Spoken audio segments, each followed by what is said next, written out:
Ang simpleng pakiusap lang sana sa kapitbahay, naging mitya ng pagkamatay ng mag-asawa, ang kanilang buntis na anak. Nagtamo pa ng sugat matapos madamay.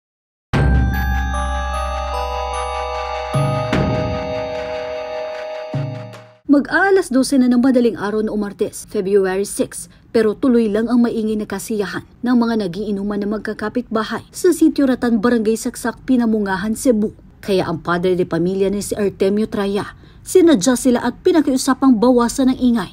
Pero imbis na magkompromiso, naggalit ang kapitbahay na si Arnold Ignario. Kasama ang pamangkin niyang si Archie Baron, sinugod nilang bahay ng pamilya Traya. Doon ay walang habas na pinaputukan ni Arnold si Artemio at misis niyang si Sarlina. Maging ang 3 buwang buntis na anak ng mag-asawa na si Chaira, hindi pinalagpas at binaril din. Tinarget din ng sospek ang kinakasama ni Chaira pero maswerte siyang nakailag. Mabilis namang nakarating sa mga pulis ang insidente. Itinakbo sa ospital ang mga sugatang biktima pero si Artemio at Sarlina idineklara ng dead on arrival. Si Chaira ligtas at nagpapagaling pa sa ospital.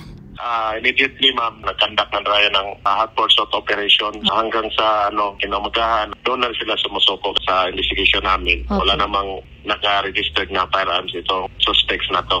Ano pa namin na i-investigahin kasi nung sumuko sila, hindi naman kasama sinurrender yung firearms. Nasa Pinamungahan Police Station ang 2 suspect na mahaharap sa patong-patong na kasong double murder, frustrated murder at attempted murder.